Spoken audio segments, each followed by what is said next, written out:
Il y a une terre façonnée par le souffle sec du temps. Un endroit où le soleil règne en tyran et où les océans de sable rencontrent une côte de brouillard et d'os.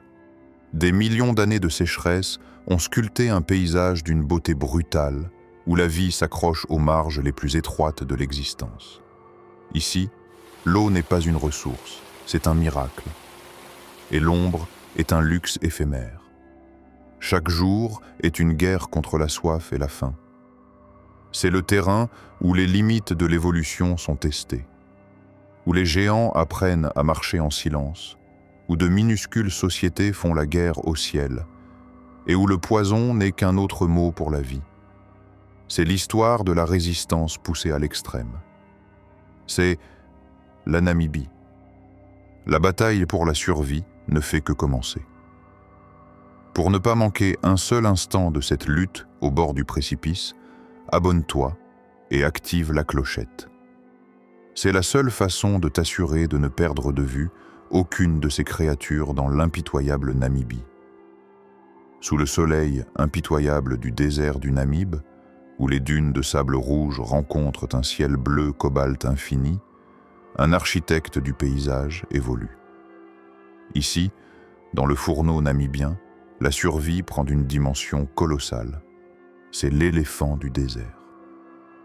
Ce n'est pas seulement le plus grand mammifère terrestre de la planète, c'est aussi un vestige vivant, une force de patience et de puissance adaptée à l'un des endroits les plus arides de la Terre. Sa simple existence est un paradoxe.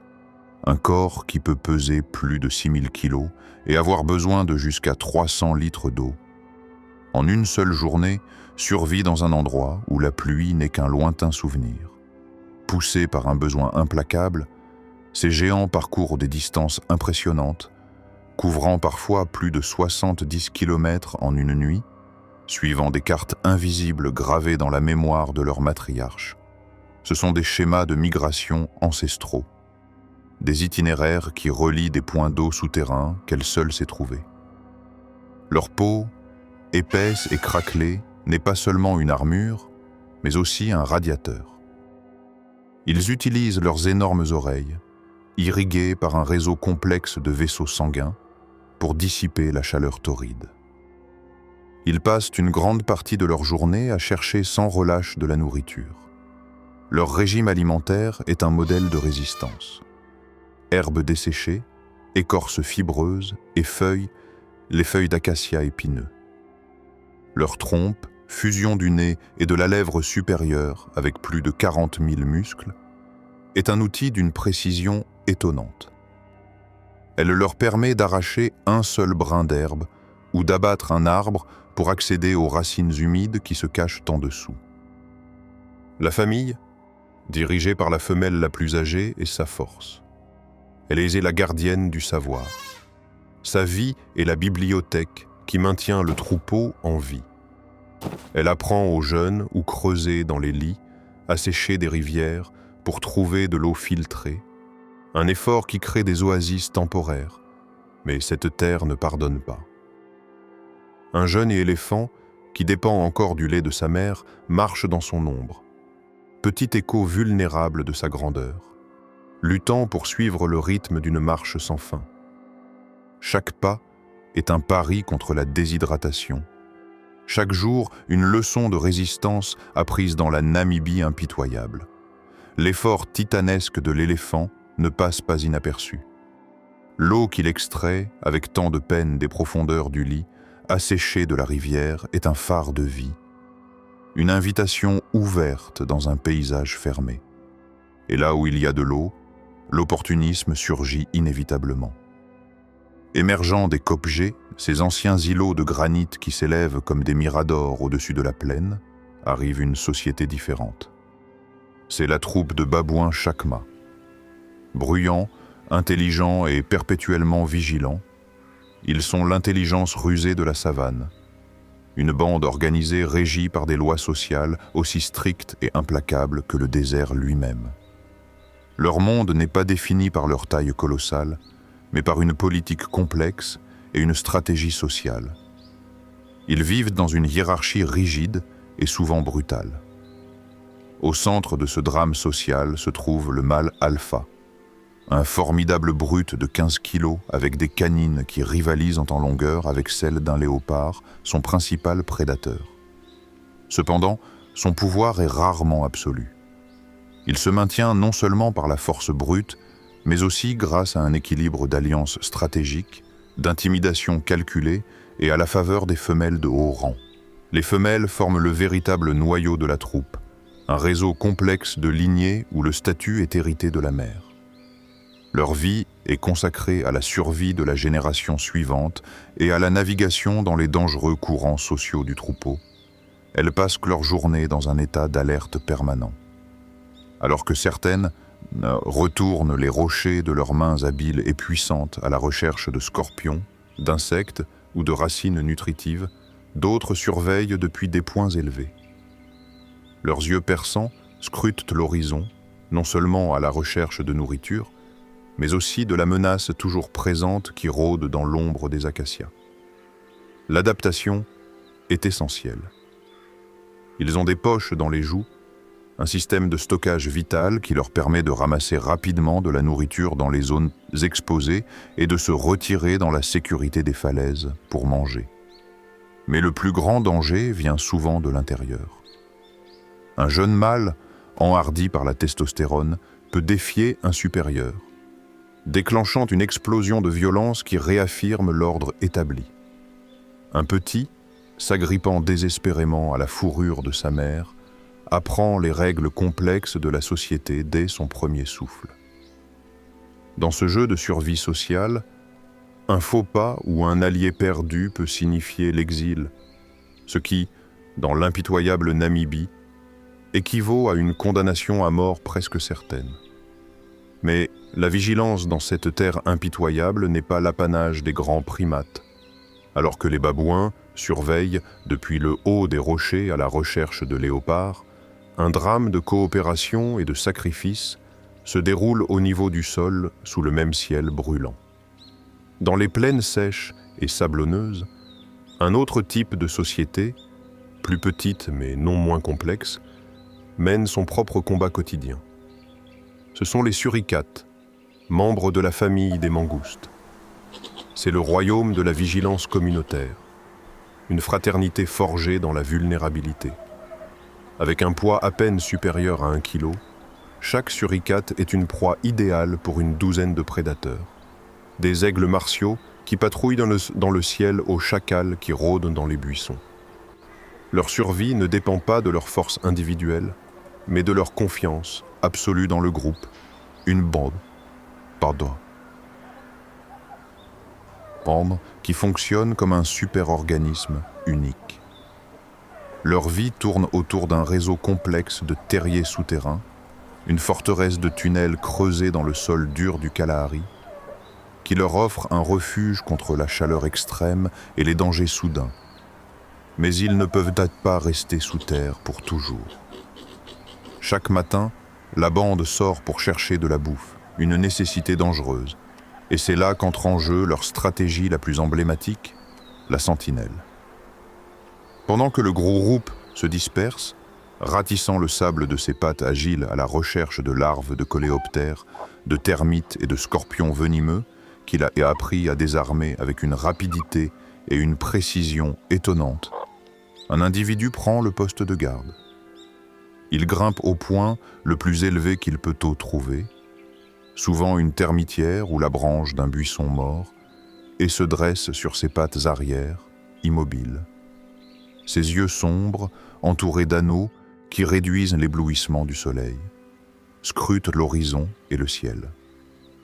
Ce n'est pas un acte de bravoure individuelle, mais un devoir tournant. Cette sentinelle est les yeux et les oreilles de la famille. Elle possède un vocabulaire complexe d'appels d'alarme, un aboiement aigu pour une menace terrestre, qui envoie le groupe courir vers le terrier le plus proche, un sifflement plus doux pour un prédateur aérien, qui fait que tout le monde s'accroupit et regarde vers le haut. La vie de la bande dépend de cette communication instantanée. Au centre de cette société coopérative se trouve un couple alpha, la femelle et le mâle dominant, qui sont les seuls à avoir le droit de se reproduire. Mais l'élevage des petits est une affaire communautaire. Les membres subordonnés agissent comme des nounous, restant dans le terrier pour protéger les petits pendant que la mère dominante cherche de la nourriture, et leur apporte même à manger, leur apprenant patiemment à chasser leur propre proie dangereuse. Dans le monde impitoyable de la Namibie, l'unité des suricates est leur seule armure. L'unité est la seule armure des suricates. Si tu apprécies cette incroyable démonstration de survie coopérative, sois comme le sentinelle. Reste vigilant et soutiens la bande avec ton « j'aime ». C'est le signe que tu veilles avec nous. Le cri aigu de la sentinelle suricate résonne dans la plaine, une alarme qui envoie la bande à toute vitesse vers la sécurité du terrier. Mais cette alarme n'est pas toujours préventive. Parfois, c'est un requiem, car la menace qu'il surveille n'est pas une ombre qui rampe sur le sable, mais une ombre qui se projette depuis le ciel. Planant dans les courants thermiques élevés, souvent à plus de 1000 mètres au-dessus du sol, patrouille le souverain incontesté des airs. L'aigle martial, ce n'est pas simplement un oiseau de proie, c'est le plus grand et le plus puissant aigle d'Afrique. Un super prédateur de plus de 6 kilos avec une envergure pouvant dépasser les 2,5 mètres. C'est un chef-d'œuvre d'ingénierie évolutive conçu pour tuer depuis les airs. Son arme principale est une vision presque inconcevable.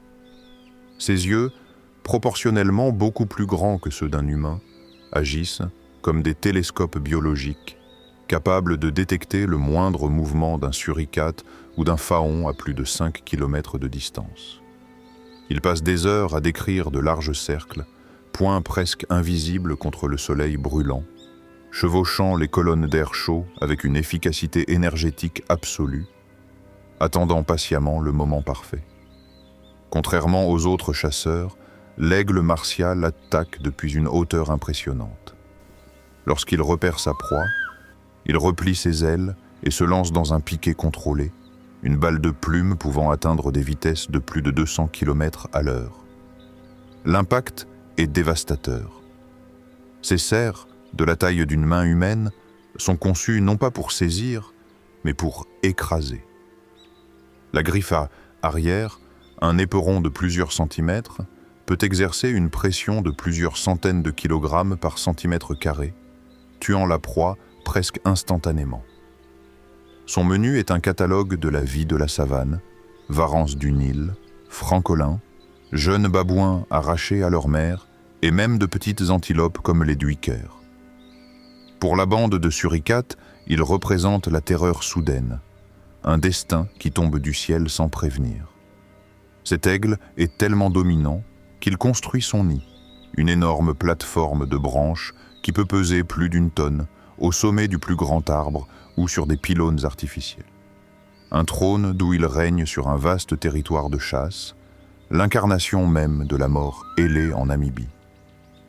L'attaque de l'aigle martial est un acte de violence soudaine, un éclair qui éteint une vie. Mais dans l'économie impitoyable de la Namibie, rien n'est gaspillé. Le succès de l'aigle, surtout avec une grosse proie qu'il ne peut pas manger en entier, est un signal. C'est un festin annoncé dans le grand silence du désert, et les invités ne tardent pas à arriver, volant encore plus haut que l'aigle, utilisant les mêmes courants thermiques avec une patience infinie, se trouve le spécialiste de la mort, le vautour royal, ou vautour à tête lapée, ce n'est pas un simple charognard. C'est le roi des nettoyeurs, le plus grand et le plus dominant des oiseaux sur n'importe quel cadavre. Avec une envergure de près de 3 mètres, sa silhouette sombre contre le soleil est un présage. Il atterrit avec une autorité pesante, intimidant souvent l'aigle lui-même pour qu'il abandonne sa proie. Son apparence est impressionnante, presque gothique. Sa tête et son cou sont dépourvus de plumes, une adaptation hygiénique cruciale qui empêche le sang et les fluides corporels de s'accrocher pendant qu'il se nourrit au fond d'une carcasse. Mais son outil caractéristique est son bec. Massif, profond et crochu. Il n'est pas conçu pour la viande tendre, mais pour les travaux lourds. Le vautour fauve est la clé du festin. Alors que d'autres charognards plus petits, comme les vautours à dos blanc, peuvent se rassembler par centaines, ils doivent souvent attendre. Impuissants, leurs becs plus faibles ne peuvent pas déchirer la peau tannée d'une antilope ou d'un gnou. Le vautour fauve, en revanche, se fraye un chemin à la force brute. Utilisant son bec comme un couteau de boucher pour couper le cuir, les tendons et le cartilage que personne d'autre ne peut manipuler. C'est un despote sur le lieu de la carcasse. Avec un grognement guttural et une posture menaçante, les ailes déployées, il revendique les meilleurs morceaux pour lui-même, mais ce faisant, il ouvre la carcasse, permettant aux charognards plus petits d'y accéder. Il remplit une fonction vitale et ingrate. Dans la chaleur étouffante de la Namibie, une carcasse est une bombe biologique à retardement, un terrain fertile pour l'anthrax et la rage. En consommant les restes avec une efficacité impitoyable, le vautour fauve agit comme le principal service d'assainissement de l'écosystème, un nettoyeur essentiel qui transforme la mort en vie et maintient l'air pur de toute maladie. La tyrannie du vautour fauve sur la carcasse est absolue, un nettoyage nécessaire des grandes tragédies de la savane. Mais loin de ce festin macabre, la terre namibienne elle-même présente un défi différent, un défi qui se glisse, se cache et attend. Dans la poussière et parmi les rochers surchauffés, la vie se résume à un jeu de poison et d'antidotes. Et pour ce jeu, l'évolution a créé un chasseur obsessionnel. Il s'agit de l'aigle serpentier brun, un grand oiseau de proie, au plumage sombre et uniforme, mais qui n'est pas un généraliste comme l'aigle martial. C'est un spécialiste accompli, un tueur dont le régime alimentaire se compose presque exclusivement de l'habitant le plus redouté du désert, le serpent. Il passe des heures immobiles, perché sur une branche sèche ou un poteau télégraphique, avec une patience qui rivalise avec celle d'un rocher. Ses grands yeux d'un jaune pénétrant ne scrutent pas seulement les mouvements, mais aussi les formes. Il est neurologiquement programmé pour détecter la ligne anormale d'un corps de serpent, parfaitement camouflé dans le sable. Contrairement au piqué supersonique de l'aigle martial, son attaque est une descente contrôlée, délibérée et précise. Et c'est là que réside son génie mortel. Sa proie est une proie qui peut riposter avec des conséquences fatales.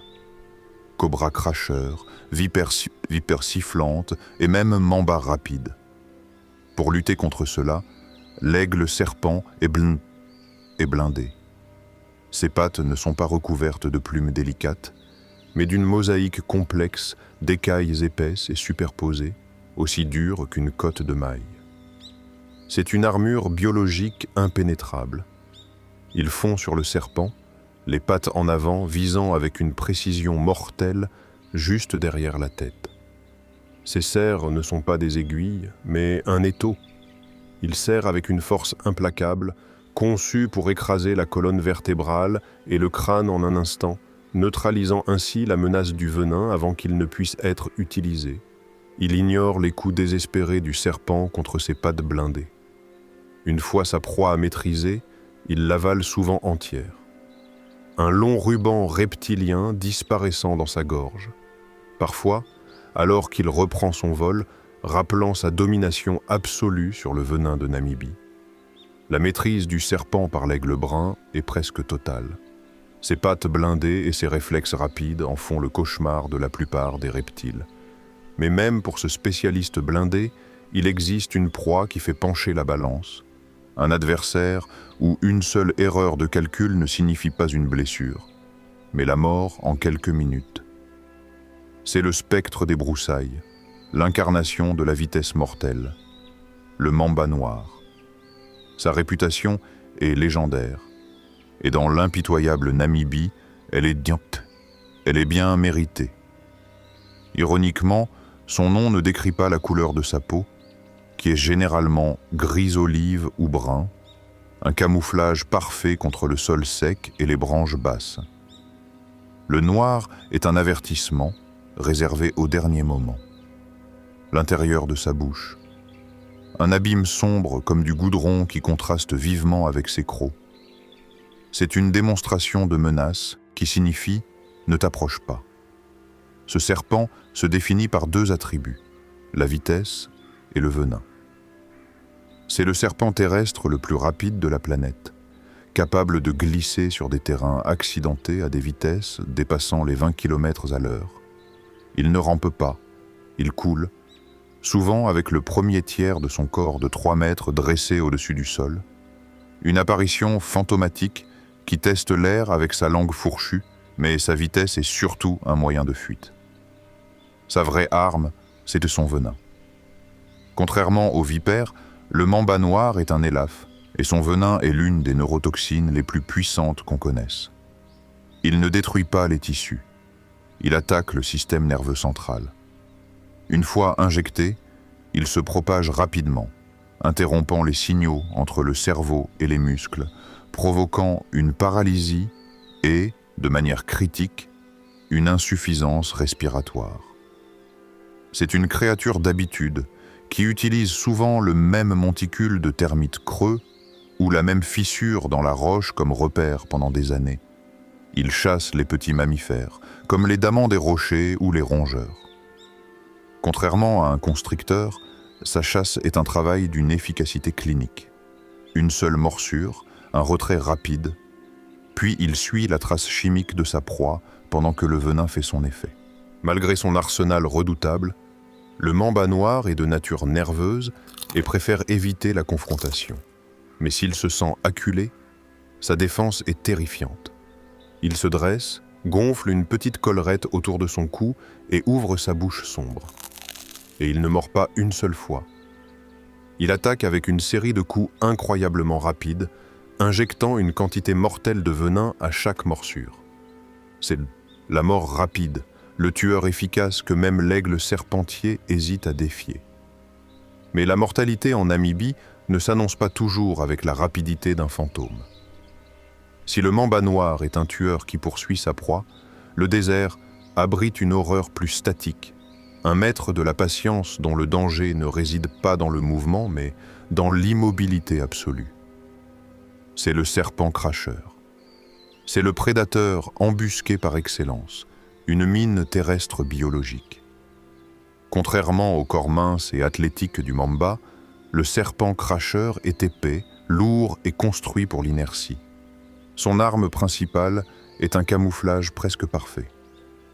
Sa peau n'est pas d'une seule couleur, mais une mosaïque complexe de galons et de motifs géométriques dans des tons de brun, de gris et de jaune, conçus pour se fondre parfaitement dans le lit de feuilles mortes, de gravier et de poussière du sol. Elle ne chasse pas activement. Elle attend simplement. Avec un métabolisme incroyablement lent, elle peut rester enroulée au même endroit pendant des jours, parfois des semaines, souvent à côté d'un sentier emprunté par les rongeurs. C'est une masse mortelle patiente, invisible à presque tous les yeux. Elle utilise sa langue fourchue pour détecter les signaux chimiques d'une proie qui s'approche, puis son corps, apparemment paresseux, se révèle. La vipère sifflante possède l'une des attaques les plus rapides du règne reptilien, un mouvement explosif presque trop rapide pour être perçu par l'œil humain, mais elle attaque rarement autre chose que sa proie. Lorsqu'elle se sent menacée, sa première défense consiste à rester immobile en comptant sur son camouflage. Si la menace continue, comme la botte d'un randonneur, elle montre son vrai visage. Elle gonfle son gros corps d'air et le souffle dans un sifflement profond et résonnant, un son qui ressemble plus à celui d'un soufflet qu'à celui d'un serpent, un avertissement clair. Si cet avertissement est ignoré, l'attaque est défensive. Son venin est l'opposé chimique de celui du mamba. C'est un puissant mélange cytotoxique. Il n'attaque pas le système nerveux, mais détruit les tissus. Une morsure est atrocement douloureuse, provoquant un gonflement massif, une hémorragie interne et une nécrose rapide, c'est-à-dire la mort cellulaire. C'est un venin conçu pour décomposer la proie de l'intérieur. Ironiquement, ce serpent lent et réticent est responsable de plus de morsures graves que tout autre en Afrique. Non pas par agressivité, mais parce que dans la Namibie impitoyable, le plus grand danger est souvent celui que vous ne voyez jamais. Tu as été témoin de la résistance, de la ruse et du venin. Si l'esprit indomptable de la Namibie impitoyable t'a captivé, abonne-toi et active les notifications. Le voyage à travers les endroits les plus extrêmes de la Terre est loin d'être terminé. Sur cette terre ancienne, la vie a trouvé son chemin. On a vu la force de la mémoire chez les éléphants, la ruse de la politique chez les babouins et le pouvoir de l'unité chez les suricates. On a été témoin de la mort qui tombe du ciel et de celle qui attend patiemment dans la poussière. Ici, la frontière entre la proie et le prédateur est aussi fine que l'ombre à midi. La nuit froide du désert tombe. Le silence se remplit de nouveaux dangers et de nouvelles opportunités. Pour ceux qui ont survécu à cette journée, la récompense est simple. La chance d'affronter demain, car en Namibie, la vie n'abandonne pas. Elle résiste, tout simplement.